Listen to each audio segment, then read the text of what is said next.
JEE advanced 2024 ఫలితాలలో open కేటగిరీలో నారాయణదే ఆధిపత్యం. నమస్తే, నేను Keshav. Welcome to Suman TV. ఆంధ్రప్రదేశ్లో కొత్త ప్రభుత్వం కొలువు తీరింది. 24 మంది మంత్రులతో సీఎంగా చంద్రబాబు నాయుడు ప్రమాణ స్వీకారం చేశారు. అయితే ఈ మంత్రివర్గ కూర్పు ఎలా ఉంది? అన్ని జిల్లాలకి అలానే అన్ని సామాజిక వర్గాలకి ప్రాధాన్యం లభించిందా? వీలైనంత ఎక్కువగా సామాజిక సమతూకం పాటించే విధంగా ఈ కూర్పు ఉందా?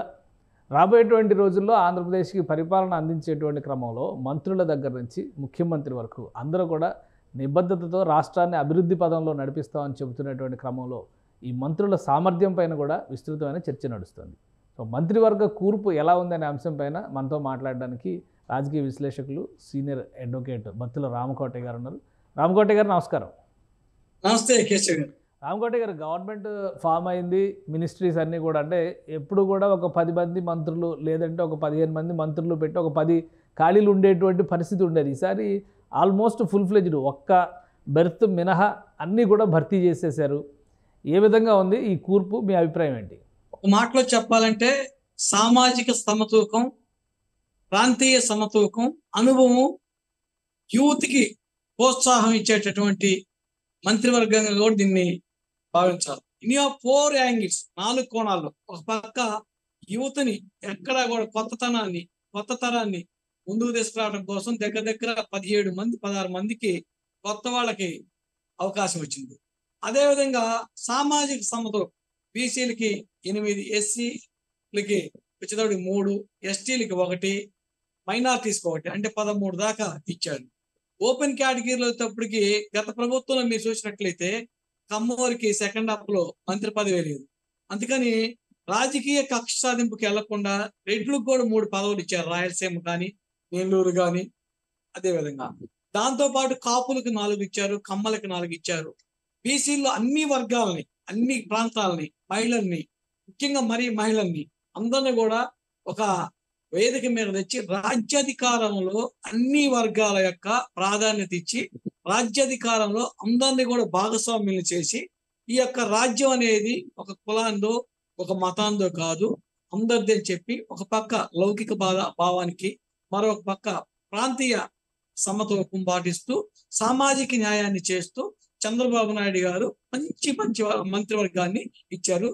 దీని చేత పనిచేయించుకోవడానికి ఇప్పుడు గతి తప్పినటువంటి అమరావతి నిర్మాణాన్ని మళ్ళా గాడిలో పెట్టడం కోసం, అదేవిధంగా ఇప్పుడు దాకా పరిపాలన ఒక కక్ష సాధింపుకు పోయి విభజించు పాలించని 3 రాజధానుల పేరుతో ఎక్కడ ఈ గొంగడి అక్కడే, ఎక్కడ వేసిన గొంగడి అక్కడే ఉండి పరిపాలన కూడా స్తంభించిపోయిన టైంలో పరిపాలనలో మంచి బాగా పనిచేసేటువంటి వ్యక్తుల్ని 1కి 3 సార్లు గెలిచిన వాళ్ళని, కొత్త వాళ్ళని, అనుభవం ఉన్న వాళ్ళని కూడా తీసుకొని రావడం జరిగింది.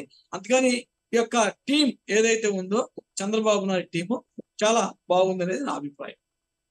ఒకటి ఇక్కడ బలహీన వర్గాలు అంటే బీసీ నుంచి ఎస్సీ, ఎస్టీ, మైనారిటీలు ఈ కాంబినేషన్లో గత ప్రభుత్వంతో పోలి చూసినప్పుడు తక్కువ మందికి అవకాశం ఇచ్చారు. గత ప్రభుత్వం 17 మందికి అవకాశం ఇస్తే ఇప్పుడు కేవలం 12 మందికే చోటు కల్పించారు. ఇది అగ్రవర్ణాల ప్రభుత్వం అనేటువంటి విమర్శ చేస్తుంది ప్రతిపక్షం. దీన్ని ఎలా చూడాలి? మన భారత రాజ్యాంగం నిర్దేశించినటువంటి నియమ నిబంధనల ప్రకారం కూడా డాక్టర్ బిఆర్ అంబేద్కర్ గారు చెప్పినటువంటి రాజ్యాంగ సూత్రం కూడా 50%, 50-50. ఓపెన్ కేటగిరీలో 50 ఉంటుంది.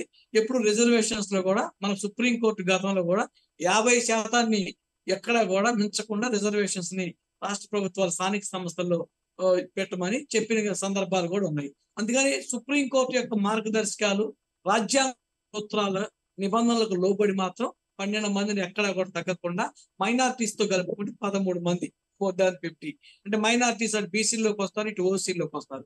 అందుకని ఎక్కడా కూడా తప్పలా. మీరు అన్నట్టు జగన్మోహన్ రెడ్డి లాస్ట్ టైం 60% ఇచ్చాడు, ఎక్కువ మందికి బీసీలకు ఇచ్చాడు, ఎక్కువ మంది ఎస్సీలకు ఇచ్చాడు. నా ఎస్సీలు, నా బీసీలు, నా ఎస్టీలు అని చెప్పిన మాటలో వాస్తవం లేదు. నేతి బీరకాయలో నెయ్యి లేనట్టు జగన్మోహన్ రెడ్డి యొక్క సామాజిక న్యాయం అనేది లేదు. ఎందుకు చదువుతున్నా అంటే ఆయన 4 సామంతులను పెట్టుకొని, ఆ 4 ఒక పక్క ముందు సదల రామకృష్ణారెడ్డి, వెనక వైవి సుబ్బారెడ్డి, ఒక పక్క విజయసాయి రెడ్డి, మరో పక్క పెద్దిరెడ్డి రామచంద్రారెడ్డి, నలుగురు సామంత రాజులు పెట్టుకొని ఒక చక్రవర్తి లాగా పాలించి పేరుకి బీసీలకి ఎస్సీలకి ఎస్టీలకి ఇచ్చాడు తప్పితే పెత్తనం మొత్తం కూడా ఈ యొక్క మనకి సజ్జల రామకృష్ణారెడ్డి, పెద్దిరెడ్డి రామచంద్రారెడ్డి, వైవి సుబ్బారెడ్డి, విజయసాయి రెడ్డి ఇక్కడ అసెంబ్లీతో మొదలు పెట్టుకుంటే పార్లమెంట్ వరకు కూడా వాళ్ళ యొక్క ఆధిపత్యంలో చేశారు. పేరుకి సుచరిత హోమ్ మినిస్టర్ అయినప్పటికీ కూడా పెత్తనం మొత్తం కూడా సజ్జల రామకృష్ణ చేశాడు. అందుకని ఈ రోజు పుట్టగదులు బాగా లేకుండా, ప్రతిపక్షం కూడా లేకుండా 11 సీట్లకి పరిమితం అయింది. ఇది ఆయన జగన్మోహన్ రెడ్డి గారు చెబుతూ ఉంటారు, స్క్రిప్ట్, దేవుడిచ్చిన స్క్రిప్ట్ చాలా గొప్పదని. అమరావతి యొక్క యాజిటేషన్ ని ఆయన మనసులో పెట్టుకోకుండా వాళ్ళు 1631 రోజులు 1, 6, 3, 1 అంటే 11, 1 + 7, 1 + 6, 7, 3 + 1, 4 = 11 అంటే టోటల్ 11. అంటే చూడండి ఎంత గొప్పదో. 272 మంది రైతులు చనిపోయారు. టోటల్ వస్తే 11 వస్తుంది. 2 + 7 4, 270. మొత్తం మీద ఎటు చూసినా 274 మంది రైతులు చనిపోయారు. ఎటు చూసినా మనకి అంటే 272, 2, 2, 4 మధ్యలో 7, 11. అంటే దేవుడు చాలా గొప్పవాడు కేశవ్ గారు. ఈవీఎంలను పగలగొట్టినటువంటి వాళ్ళకి, పోలింగ్ బూతుల్లో వచ్చి ఓటర్ను కొట్టిన వాడికి ప్రజాస్వామ్యంలో ఓటర్ దేవుడు. ఎందుకంటే వాళ్ళు ఓటేస్తేనే ప్రజాప్రతినిధిగా. మీ రూల్ పాటించమని రూల్స్ తయారు చేసే శాసనసభ్యుని ప్రశ్నిస్తే తెనాలిలో ఆయన శివకుమార్ గారు కొట్టాడు. అంటే పతనం అక్కడే స్టార్ట్ అయింది. 2 మనకి అన్నం తినేటప్పుడు మనకు పళ్ళెం ప్లేట్ ఎలా ముఖ్యమో ఈవీఎం అన్నమాట వాళ్ళకి ఓటును నిర్దేశించేది. ఆ ఈవీఎం ని పిన్నెల రామకృష్ణారెడ్డి పగలగొట్టాడు. అంటే ఒక రకంగా చెప్పాలంటే ప్రజాస్వామ్యంలో మనకి పోలింగ్ బూత్ ఒక దేవాలయం లాంటిది, ఈవీఎం ఒక దేవుడు విగ్రహం లాంటిది. ఆ విగ్రహాన్ని అంటే వాళ్ళ అహంకారం పరాకాష్ఠ చేరింది కాబట్టి వాళ్ళ యొక్క పాపం పోలింగ్ బూత్ నుండి పండింది. ఆ రోజున ఎలక్షన్ పతనం అయ్యారు. ఇక సామాజిక న్యాయం లేదు, సమాజం లేదు. ఒకటంటే మీరు చెప్పిన 11 సూత్రం, మీరు చెప్పినటువంటి 11 సూత్రం గత ఎన్నికల్లో కూడా వాళ్ళు చెప్పారు 23 మందిని తీసుకుంటే 23 మందే మిగిలారు అని. సో ఇప్పుడు అమరావతి రైతుల ఆర్తనాదాలు, అమరావతి రైతుల ఆక్రందన, ఆ ఉసురు తగలడం వల్లనే జగన్మోహన్ రెడ్డి 11 సీట్లకు పరిమితం అయిపోయారని అనుకోవాలా? ఖచ్చితంగా. 1, 6, 3, 1 అంటే 1631 రోజు టోటల్ 11. చనిపోయింది కూడా 272. 2 + 7 9 + 2 11. చూడండి దేవుడు గొప్పోడు. అటు చెప్పినా ఇటు చెప్పినా స్క్రిప్ట్ కరెక్ట్ గా చెప్పాడు. ఆ రోజు అసెంబ్లీలో సాక్షాత్ అసెంబ్లీలో చంద్రబాబు నాయుడు గారికి చిటికలే చెప్పాడు. చంద్రబాబు నాయుడు గారు నేను తలుచుకుంటే ఒక 10 మందికి మంత్రి, మామూలుగా 9 మంత్రి పదవులు అయితే 10 మంది వస్తారు, నీ ప్రతిపక్షం లేకుండా పోయిందని ఇర్రవీగాడు తండ్రి లాంటి వాడి మీద. నా ఎంటుకు మీకోమన్నాడు. అందుకని ఈరోజు ప్రతిపక్షం కూడా లేకుండా మీకు తిరుపతి వెంకటేశ్వర స్వామి పంగనామాలు పెట్టారు. 11 అంటే పంగనామాలు. అందుకని నువ్వు తిరుపతి వెంకటేశ్వర స్వామికి నువ్వు లెక్క చేయలేదు, అమరావతిని లెక్క చేయలేదు, అసెంబ్లీని లెక్క చేయలేదు, పోలింగ్ బూత్ ని లెక్క చేయలేదు. ఎక్కడైతే నువ్వు లెక్క చేయలేదో అక్కడ నీకు ఈ రోజు ప్రతిపక్షం లేకుండా కూడా ప్రజలు తీర్పునిచ్చారు. అందుకని ఆ అహంకారానికి పోవద్దని చెప్పి చంద్రబాబు నాయుడు గారు దశ నిర్ణయించి మనకి ఈ రోజు 164 వచ్చినాయని చెప్పి మనం ఎర్రవేయకూడదు. ప్రజాస్వామ్యంలో ప్రజలు, ప్రభుత్వం ఫస్ట్, తర్వాతనే మనం. అదేవిధంగా ప్రజలను మనం గౌరవించాలా, అహంకారానికి పోవద్దని చెప్పి మనకి ఈ రోజు ముఖ్యమంత్రి చంద్రబాబు నాయుడు గారు కానివ్వండి, పవన్ కళ్యాణ్ కానివ్వండి, పురంధేశ్వరి గారు కానివ్వండి క్లారిటీగా వచ్చారు. క్యాబినెట్ లో ఉన్నటువంటి ఇప్పుడు ఎంచుకున్నటువంటి నాయకుల సామర్థ్యం, ఎందుకంటే ఇందాక మీరు ఒక ప్రస్తావన చేశారు, గత క్యాబినెట్లో ఉన్న వాళ్ళందరినీ కూడా తోలుబొమ్మలుగా ఉపయోగించి 9 పరిపాలించారని. సో ఈ క్యాబినెట్లో ఉన్నటువంటి వాళ్ళ సామర్థ్యం విషయంలో ప్రజలు ఎంతవరకు నమ్మొచ్చు? అంటే వీళ్ళందరూ సామర్థ్యం, ఎందుకంటే 17 మంది 18 మంది ఫస్ట్ టైం మినిస్టర్స్, ఆల్రెడీ అనుభవజ్ఞులైన వాళ్ళు చాలామంది ఉన్నప్పటికీ కూడా వాళ్ళందరినీ పక్కన పెట్టి ఇప్పుడు సీనియర్ల అసంతృప్తి అది ఇది అని చెప్పని ప్రచారం జరుగుతుంది. సరే అసంతృప్తి ఉందా లేదా అది తర్వాత, కానీ సీనియారిటీని కూడా పక్కన పెట్టి కొత్త వాళ్ళతో చేస్తున్నటువంటి ఈ ప్రయోగం పైన మీ అభిప్రాయం ఏంటి? ఖచ్చితంగా ఇందులో ఒక విషయం మనం గమనించాలి. ఆనం రామనారాయణ రెడ్డి ఎన్టీ రామారావు గవర్నమెంట్ లో 83లో కూడా ఆయన మంత్రి, సీనియారిటీని పక్కనే పెట్టలేదు. అదేవిధంగా ఫరూక్ గారు 83లో కూడా గవర్నమెంట్ లో ఉన్నారు. తర్వాత వచ్చేసరికి పార్థసారథి గారు వైఎస్ రాజశేఖర రెడ్డి గారు గవర్నమెంట్ లో మంత్రిగా చేశారు. అట్లా పయ్యావుల కేసులు గారు 20 సంవత్సరాల నుంచి ఇప్పుడు దగ్గర ఆయన చట్టసభలో ఉన్నారు. గొట్టిపాటి రవికుమార్ గారు 20 సంవత్సరాల నుంచి 25 సంవత్సరం 5వ సారి గెలిచారు.